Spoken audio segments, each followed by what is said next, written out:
I know a big part of my audience here is like high performers, CEOs, business owners, entrepreneurs, and I have a story to tell you about one of the clients that I'm working with named Rami. He is also a CEO of a fairly large company, and I don't think he'll mind me sharing this because we just talked and he seemed to give me the good to go.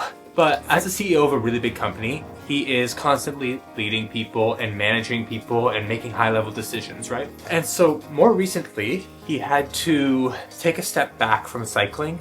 It took a lot of his time and energy, and he simply did not have enough to give on the bike. And obviously as a CEO, as like a high-performing professional, you know, his time fell off. Cycling does, in a way, demand at least a few hours on the bike if you want to improve every single week. But point is, he took some time off the bike and his results began to plateau on the bike, but also off the bike.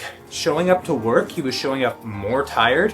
He was showing up, everyone was noticing something was off. Every time he would come home from work, his kids, he has two kids, two children, and they would just be like, our dad has no energy, nothing to spend with us. Like, he's tired.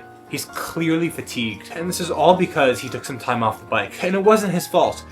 Work was picking up, and so for most people, a lot of us high-performing professionals, work is the priority, and so when work picks up, guess where you take energy from, take time from? It's not from your family, hopefully.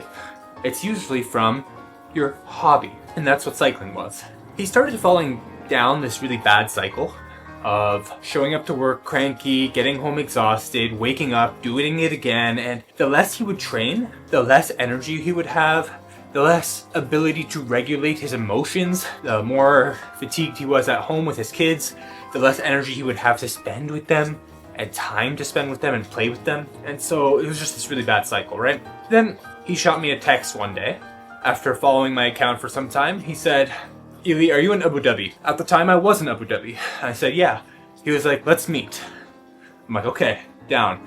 I actually drove to his office, kind of like gave me a little tour of his office, and we sat down. We talked for 2 hours. Now, here's the deal. Whether I meet someone online or in person, I always want to understand the main reason, the motivation behind why people want to ride their bikes. Because there's always a deeper why. Always. So we got to talking, and he was telling me a little bit about, you know, his physique and how he'd want to ideally change a little bit of how he looks and feel a little bit stronger and have more energy and whatnot. And I'm like, totally makes sense. And he was telling me about his cycling journey. There came a point where I'm like, okay, what do you actually want? And why do you want it? Why do you actually ride your bike? Why do you actually want to train in the gym? Is it really just a physique thing, or is there something deeper at play? And then he told me about his dad. His dad was always unhealthy, living an unhealthy lifestyle, and growing up, even to the point where he is now, he was constantly scared. Scared that something bad would happen because of his deteriorating health right before his eyes. And so, at the end of the day, when it came down to it, Rami did not want his children to have to deal with the same thing that he went through. Can you blame him? If any of you have parents and their health is deteriorating before your eyes, you would understand.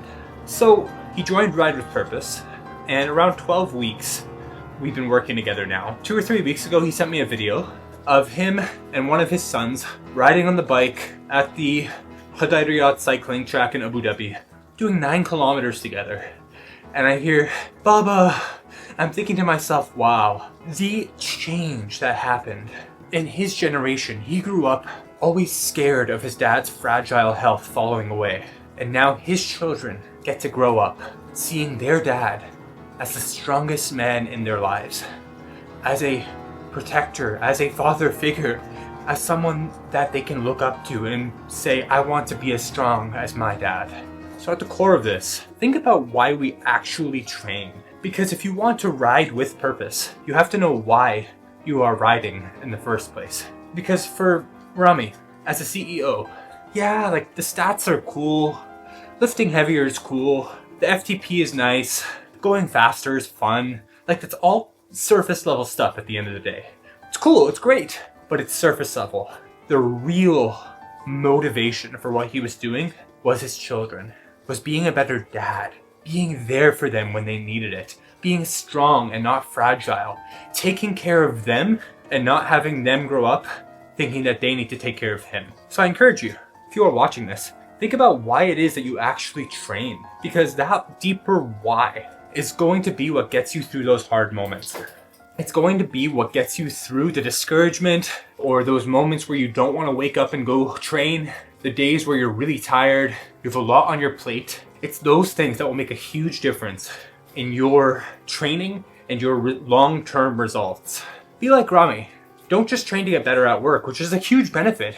Obviously, he's showing up and he's more present, clear-minded at work, but more importantly, he's there for his kids.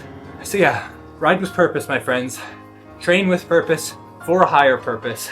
Don't make it all about yourself, because at the end of this, really at the core of this, yes, we all have personal goals that we want to achieve. I'd love to get to the 4.5, 5 watts per kilo FTP, great. But why are we actually training? Bring that into every workout. And remember why. It's always more worth it when you have that internal motivation. God bless you, friends. We'll catch you next time.